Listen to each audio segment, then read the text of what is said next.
अस्सलाम वालेकुम रहमतुल्लाहि व बरकातहू। आप देख रहे हैं मेरे YouTube detail channel centre news 11। मैं हूं आपका मेज़बान मुनीर अहमद। प्रोग्राम वही सच कड़वा होता है मुनीर अहमद के साथ। नए देखने वालों से दरखास्त मेरे चैनल को सब्सक्राइब करें, लाइक करें। वीडियो अगर आपको पसंद हो तो दोस्तों के सोशल मीडिया लिंक पर ज़रूर शेयर करें। पुराने देखने वालों से भी दरख्वास्त कि मेरी इस वीडियो को अगर आप पसंद करते हैं तो दोस्तों के सोशल मीडिया लिंक पर ज़रूर शेयर करें। कमेंट्स क्या करें, जवाब देता हूँ, हर कमेंट्स का जवाब देता हूँ। बुरे कमेंट्स का जवाब बिल्कुल नहीं दूंगा। सियासी कमेंट्स का भी जवाब देता हूँ क्योंकि मैं एक सहाफ़ी हूँ, यहाँ बैठ के सहाफ़त कर रहा हूँ। प्रोग्राम का आगाज़ करते हैं अल्लाह ताला के बाबर के नाम से। नाज़रीन, आज के सच खड़ा होता है प्रोग्राम के मेरे दो मौजू हैं। और पहला मौजू है, आज डिस्ट्रिक्ट सेंटर में एक वकील के साथ सिंध बिल्डिंग कंट्रोल अथॉरिटी ने ज़्यादती की, उस पर बात करेंगे। और दूसरा मौजू हमारा है कि कराची के जिन लोगों ने पोर्शन ख़रीदे हैं, लाखों से लेकर करोड़ों तक इनलीगल पोर्शन, उनका पैसा मट्टी में गर्क हो गया। ये दूसरा मौजू है हमारा। प्रोग्राम का आगाज़ करते हैं अल्लाह ताला के बाबरकत नाम से। डिस्ट्रिक्ट सेंट्रल में रिजविया का इलाका है और इस इलाके में सिंध बिल्डिंग कंट्रोल अथॉरिटी ने 30 मई को एक प्लाट पर पूरी टीम के साथ डेमोलिशन कार्रवाई करने पहुंची। उससे पहले रियाज अली सोलंकी एडवोकेट साहब के मुताबिक वो उनसे डील कर रहे थे और 25 लाख का मुतालबा कर रहे थे, लेकिन उन्होंने उनकी बात नहीं मानी और बिल आखिर वो जो सिंध बिल्डिंग कंट्रोल अथॉरिटी का एक तरीका है, वो उस तरीके पर अमल करते हुए उन्होंने उनके घर पर चढ़ाई कर दी। लेकिन डायरेक्ट वो लॉयर थे, उन्होंने मुज़ाहमत की, बात करने की कोशिश की, तो दोनों तरफ से तल्ख जुमलों का तबादला हुआ, इल्ज़ाम तराशियाँ हुई और वकला बरादरी के ऊपर सिंध बिल्डिंग कंट्रोल अथॉरिटी ने कीचड़ उछाली। रियाज अली सोलंकी के मुताबिक अगर ऐसा हुआ है तो मैं समझता हूँ इसकी माफ़ी DGSBC को मांगनी चाहिए। और अगर इस गेम में, इस बदतमीज़ी में, ऐसा हो नहीं सकता, लेकिन अगर पुलिस भी थी तो इसकी माफ़ी पुलिस के अफसरान को मांगनी चाहिए। लेकिन पुलिस बैकअप पे रहती है, police Sindh building control authority के मामला में इतना नहीं मुदाखलत करती, इसलिए मुझे उम्मीद है कि पुलिस की तरफ से कोई जाहिराना रवैया इख्तियार नहीं किया होगा। सिंध बिल्डिंग कंट्रोल अथॉरिटी के वो लोग जो अपने आप को अफसरान कहते हैं, मैं ये कहता हूँ कि डिस्ट्रिक्ट सेंटर में इस वक्त इनलीगल कंस्ट्रक्शन का जो खिलाफ ऑपरेशन चल रहा है, अच्छी बात है। और जो लोग इसको ऑन कर रहे हैं, जो लोग इसके साथ काम कर रहे हैं, मैं उनको भी सलामी तहसीन पेश करता हूँ कि उन्होंने डिस्ट्रिक्ट सेंटर को मज़ीद कंक्रीट के जंगल होने से रोक लिया। इसमें तमाम सियासी जमातें भी एक पेज पर हैं और इसमें SSP साहब अपने तमाम SHO, DSP, SP, SSP, SP अफसरान की लेवल पर उनकी पूरी टीमें काम कर रही हैं। और इसमें डिप्टी कमिश्नर ताहा सलीम साहब वो इस पर काम कर रहे हैं। और मीडिया के हवाले से हमने सुना है कि इसमें डॉक्टर आसिम साहब भी इसको लीड कर रहे हैं, लेकिन आज तक डॉक्टर आसिम साहब ने इसको ऑन नहीं किया। इस ऑपरेशन को डॉक्टर आसिम साहब ने, मैं बिल्कुल बड़ी सच्ची बात बता रहा हूँ, डॉक्टर आसिम ने जो पाकिस्तान पीपल्स पार्टी के बड़े अहम रहनुमा हैं, उन्होंने आज तक डिस्ट्रिक्ट सेंटर में इनलीगल कंस्ट्रक्शन के खिलाफ होने वाले ऑपरेशन को ऑन नहीं किया कि इसका सरपरस्त मैं हूँ या ये मेरी निगरानी में हो रहा है। खैर, बात हो रही थी रियाज अली सोलंकी के साहब के मैटर के हवाले से। तो रियाज अली सोलंकी साहब के घर में जो डेमोलिशन का धमाका हुआ, उसमें बड़ा कराची के लोगों को एक अवेयरनेस पैदा हो गई और इसका क्रेडिट रियाज अली सोलंकी साहब को जाता है। देखें, सिंध बिल्डिंग कंट्रोल अथॉरिटी में अभी मुझे नहीं पता क्योंकि मैंने भी इस पर इन्वेस्टिगेट नहीं किए, लेकिन इन्हीं इसाक कोड़ो साहब के टाइम पर ही कई जाली सीलिंग आर्डर भी निकले, डेमोलिशन आर्डर भी निकले। यही इसाक कोड़ो साहब जो मौजूदा DG हैं, इनके टाइम पे भी जितने DG हैं सबके टाइम पे जाली लेटर निकाले गए, लेकिन कोई पकड़ाई नहीं हुई। खैर, बात हो रही थी रियाज अली सोलंकी साहब एडवोकेट के घर पे जो कार्रवाई हुई, इसमें नदीम अख्तर साहब एक कोई SBCA के अफसर हैं और दीगर अफसर हैं जिनकी पोस्टिंग यहाँ नहीं है, उन्होंने उनके घर में चढ़ाई की। एक तो ये वायलेशन, ठीक है। फिर 25 लाख रुपए की रिश्वत का मुतालबा कर रहे थे रियाज अली सोलंकी एडवोकेट साहब के मुताबिक, वो उन्होंने नहीं दिए, उसके बाद चढ़ाई हुई। ये होता है सिंध बिल्डिंग कंट्रोल अथॉरिटी, नहीं कोई बात नहीं है। अच्छा, इसी तरह जब ये सब कुछ हुआ तो फिर जो SBCA का स्टाफ था, जो अमला था, उन्होंने वकला बिरादरी पे बड़ी हुटिंग करी और वकला बिरादरी को बुरा भला कहा रियाज अली सोलंकी साहब के मुताबिक। तो अगर ऐसा हुआ है तो DGSP साहब को इसकी माफ़ी मांगनी पड़ेगी वकला बिरादरी से, कराची बार से, क्योंकि वकील हैं और इनका एक मोअज़्ज़िज़ पेशा है और इंसाफ दिलाने के लिए बड़ा अहम किरदार अदा करते हैं। और इनके पास खुद एक लीगल एड कमेटी मौजूद है सिंध बिल्डिंग कंट्रोल अथॉरिटी की। खैर, तो FIR लॉन्च हो चुकी है।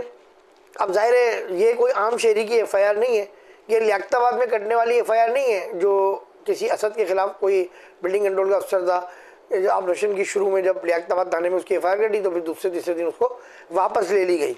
तो ये वो FIR नहीं है भाई, ये एक एडवोकेट ने FIR कटवाई है और वो एडवोकेट रियाज अली सोलंकी जो सोशल वर्कर भी है, जो आधी रात को पहुंच जाता है जहां पता चल जाए कि किसी के साथ नाइंसाफ़ी हुई है। ये वो रियाज अली सोलंकी एडवोकेट है और मैं इनसे राब्ते में रहता हूं, मैं इनके कामों को अप्रिशिएट करता हूं और मैं इनको जो भी इनके काम आते हैं मैं उसको लाइक करता हूं। खैर, इस हवाले से भी मेरी इनसे बात हुई तो इन्होंने बड़ी तफसीली मुझे बात बताई और जो बात इन्होंने मुझे बताई वो ज़ाहिर है FIR में भी लॉन्च है, कोई दूसरी बात नहीं है। इस बात पे मैं ज़्यादा बात इसलिए नहीं कर रहा, सोशल मीडिया पे आप देख चुके होंगे ये बात, तो मैं अपनी टाइमिंग बढ़ाना नहीं चाह रहा प्रोग्राम की, मैं काम की बात करना चाह रहा हूँ। देखिए, यही ऐसा कोडो साहब की मौजूदगी में, क्योंकि ज़ाहिर तीसरी बार है, तो जाली सीलिंग आर्डर भी निकले, जाली डेमोलिशन लेटर भी निकले। इसका मैं सबूत इस तरह दे सकता हूँ कि इनके दौर में जितने जाली सीलिंग आर्डर निकले और जितने डेमोलिशन लेटर निकले वो आज कसीरुल मंजर इमारतें नाजनाबाद में पोर्शन की सूरत में मौजूद है, गैर कानूनी। ठीक है, अच्छा, अब हम आ जाते हैं कि वायलेशन क्या हुई। देखिए, हमारे पुलिस एक एजेंसी है, कानून नाफिज करने वालों का इदारा है, बावर्दी ये इदारा है। पुलिस को भी अगर किसी के घर में दाखिल होना पड़ता है तो पाकिस्तान का कानून ये कहता है कि उनके पास सर्च वारंट होना चाहिए, जिसके लिए वो मौजूद अदलिया जो मुतल्लिका जज होते हैं उनके पास दरख्वास्त लगाई जाती है और वहाँ से उनके जो भी शख्स है, चाहे वो जराइम पेशा हो, चाहे वो बड़े से बड़ा क्रिमिनल हो, बड़े से बड़ा सियासतदान हो, उसके लिए एक सर्चिंग वारंट निकलता है और वो दिखा के दरवाजे पुलिस नॉक करती है और बोलते हैं हम आपके घर की तलाशी लेना चाहते हैं। अगर आप बहादुर हैं, निडर हैं या कानून जानते हैं, आप बोलेंगे भाई आप कैसे आ सकते हैं, आप कोई सर्चिंग ऑर्डर निकालें, दिखाएं, तो फिर वो उनको ऑर्डर दिया जाता है कि भाई ये सर्चिंग ऑर्डर है, सर्च वारंट जिसको कहते हैं सर्च वारंट। तो जब पुलिस इतना एहतियात करती है, पुलिस इतना एहतराम करती है कानून का, तो ये सिंध बिल्डिंग कंट्रोल अथॉरिटी के कौन लोग हैं जिन्होंने माजी में लोगों के घर खाली करा के डेमोलिशन की हैं। भले वो डमी बैठे हुए थे, फैमिलियां तो थी ना, किचन तो मौजूद था, खाने तो पक रहे थे, खाना तो खा रहे थे, फ्रिज तो मौजूद था, सामान तो मौजूद था। किस कानून के तहत इन्होंने फैमिली को निकाल के डेमोलिशन की हैं। इस वीडियो के जरिए मैं उन तमाम देखने वालों से दरख्वास्त कर रहा हूं कि जिन लोगों के साथ ऐसी डेमोलिशन की है सिंध बिल्डिंग कंट्रोल अथॉरिटी ने, कि उनसे घर खाली करा के घर तोड़े हों, तो वो रियाज अली सोलंकी साहब से कांटेक्ट करें, वो यकीनन उनको इंसाफ दिलाएंगे।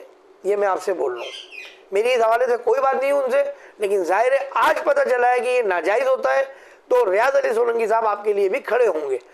ये मेरा पहला मौजू था। अगला मौजू हमारा है कराची में किसी भी डिस्ट्रिक्ट में किसी भी मालियत का जिस किसी ने भी पोर्शन खरीदा है गैर कानूनी, उसका पोर्शन 10 लाख 15 लाख 20 लाख से लेकर करोड़ से भी ऊपर का अगर है, 2 करोड़ का भी अगर ऊपर है, तो वो भाई उसके पैसे मट्टी में दफन हो गए। जिस प्लाट की वो बुनियाद रखी गई थी ना, मट्टी से, सीमेंट से, बजरी करश से, वो पैसा उसने वहाँ डाल दिया, वो मालिक नहीं है। ये बात आपको मौजूदा ऑपरेशन में डिस्ट्रिक्ट सेंटर के अफसरान ने बाला ने भी बताई, ये बात आपको डिप्टी कमिश्नर ताहा सलीम साहब ने भी बताई, पीपल्स पार्टी के रहनुमा हैं, काउंसिल के चेयरमैन हैं रावत साहब, फैजान रावत साहब, उन्होंने भी बिल्कुल क्लियर बताई और अभी भी उनके सोशल मीडिया पे वीडियो आते रहते हैं आगाही के लिए। लेकिन अब एक हो रहा है सर्वे। अब बड़े काम की बात सुनिएगा और ये वीडियो ज़्यादा से ज़्यादा शेयर करें।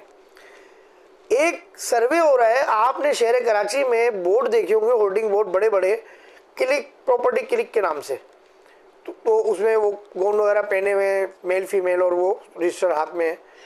प्रॉपर्टी सर्वे एक रजिस्टर हो रहा है।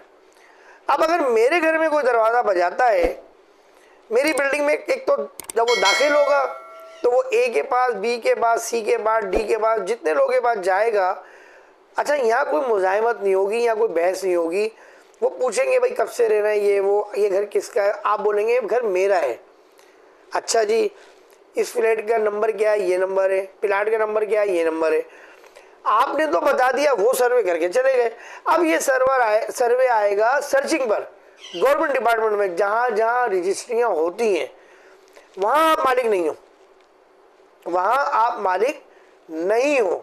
और ये मैं बता दूं आपको, ये मैंने इमरान खान साहब की गवर्नमेंट जब आई थी, मैंने जब अपने अखबार में अगर मुझे पुरानी कॉपी रिकॉर्ड से मिल गई तो मैं कोशिश करूंगा कि उसका अक्स में ज़रूर इसमें किसी प्रोग्राम में लगाऊं।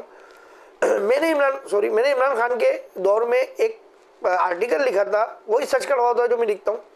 उसमें मैंने कहा था कि कराची में प्रॉपर्टी का सर्वे कराएं, जो लोगों ने प्रॉपर्टियाँ अपनी बनाई हैं वो मालिक हैं, प्रॉपर्टी टैक्स दे रहे हैं या नहीं दे रहे हैं, इस हवाले से मैंने उनको कहा था। और मेरी जो मेन बेस थी उसमें ये थी कि जो हमारी लीजें होती हैं, सैलरी होती हैं, उसके गवर्नमेंट के रेट कुछ और हैं प्लाट के। मिसाल के तौर पे इस वक्त लियाकताबाद में 1 करोड़ से ऊपर का प्लाट था। अब तो खैर लियाकताबाद की वैल्यू और सारे डिस्ट्रिक्ट सेंट्रल की वैल्यू तेल हो गई प्रॉपर्टी की, लेकिन लियाकताबाद की वैल्यू आज से 1 साल पहले नहीं, 6 महीने पहले भी तकरीबन 1.5 करोड़ के करीब पहुंच चुकी थी। अच्छी गलियों की, अच्छी लोकेशन की, यानी कि लियाकताबाद ब्लॉक 6 है, 5 है और 7 का शुरू का हिस्सा है, तो कासमाबाद के कुछ अच्छे इलाके हैं, गलियां हैं, तो करोड़ से ऊपर 1.5 करोड़ के करीब वैल्यू पहुंच चुकी थी। लेकिन जो प्रॉपर्टी पेपर में उसकी मालियत थी वो लाखों थी सिर्फ, तो फायदा हो रहा था मालिक को, गवर्नमेंट को नहीं हो रहा था। तो मैंने इस हवाले से उनको एक लेटर खत मतलब सच करवा प्रोग्राम में बताया था कि आप सर्वे कराएं और मालियत कोड करें कि इस इलाके में क्या वैल्यू चल रही है, ताकि आप जो रजिस्ट्री करते हैं, जब जैसे मैंने प्लाट खरीदा तो लीज तो एक ही होती है, उसके बाद सेल डीड और म्यूटेशनें चेंज होती हैं, तो उस पर जो फीस बनती है आप इलाके की मालियत के हिसाब से उस पर टिकट लगवाएं, फीस बढ़वाएं, ताकि गवर्नमेंट के रेवेन्यू में इजाफा हो। खैर उस वक्त हमने लिखा था, पता नहीं हमारी कोई रद्दी में से निकल गया खबर, वो किसी अफसर हुकूमत के पास गई या हुकूमत की अपनी कोई पॉलिसी, मुझे नहीं पता, मैं कभी क्रेडिट नहीं लेता। फिलहाल एक सर्वे हो रहा है, उस सर्वे में अब जितने ये पोर्शन खरीदने वाले हैं ये बोलेंगे तो हमारा है, लेकिन इनका नहीं होगा। वो प्रॉपर्टियां जिसके नाम ज़मीन है, जिसके नाम म्यूटेशन है सॉरी, वो मालिक है, वही मालिक है, उसी के नाम पे वो प्रॉपर्टी चढ़ेगी। करोड़ों रुपए आपके मट्टी के अंदर दफन हो गए जहां आपने पोर्शन लिया हुआ है। देखिए लीज जो होती है, मैं फिर बता दूं, मैं भी बता दूं, लीज एक होती है 99 ईयर्स, लीज एक है, जिसके नाम पे पर्ची निकली, पर्ची बनी, वो लीज हो गई उसके नाम पे। अब ए ने लीज करा ली थी, अब बी खरीद रहा है, तो जब बी खरीद रहा है तो वो सेल डीड कराएगा, सेल डीड के साथ म्यूटेशन। जब तक वो म्यूटेशन नहीं कराएगा गवर्नमेंट के पास खाते में नहीं चढ़ेगा। क्लियर बता रहा हूँ, अगर आप सेल डीड करा लेते हो अपने किसी भी खरीदी वाले प्लाट की, तो आप बिल्डिंग कंट्रोल में भी जाओगे तो आपका ना नक्शा पास होगा, ना आपकी सॉरी केएमसी और केडी में फॉरवर्डिंग बनेगी, जब तक म्यूटेशन नहीं होगी। म्यूटेशन है मेन चीज, तो म्यूटेशन के बगैर आप मालिक बन ही नहीं सकते। कहने का मकसद ये है कि ये जो म्यूटेशन और सेल डीड होती है यही असल मालिकाना वो होती है। ये जो सर्वे हो रहा है बहुत वो है, अब लोगों को झटके लगेंगे बड़े ज़बरदस्त आने वाले वक्तों में, मैं बता दूं। और अल्लाह रहम करे, जो सर्वे हो रहा है उसमें आप मालिक नहीं हो, आपने लाखों रुपये खरीदे, आप मालिक नहीं हो। अपना बहुत ख्याल रखिएगा, मेरी इस वीडियो को शेयर करें, दोबारा चैनल को सब्सक्राइब करें, दुआ करें पाकिस्तान तक क़यामत सलामत रहे। पाकिस्तान की तमाम फोर्सेस, तमाम इदारे, तमाम हमारे सिक्योरिटी इदारे, गुमनाम सिपाही, उनके जवान, उनके अफसरान को अल्लाह अपनी अमान में रखे, पनाह में रखे। हम सबको अल्लाह अपनी अमान में पनाह में रखे। कैमरामैन अरज अब्बासी के साथ मुनीर अहमद को संडे से इजाज़त दीजिए। अस्सलाम वालेकुम रहमतुल्लाहि व बरकातुहू।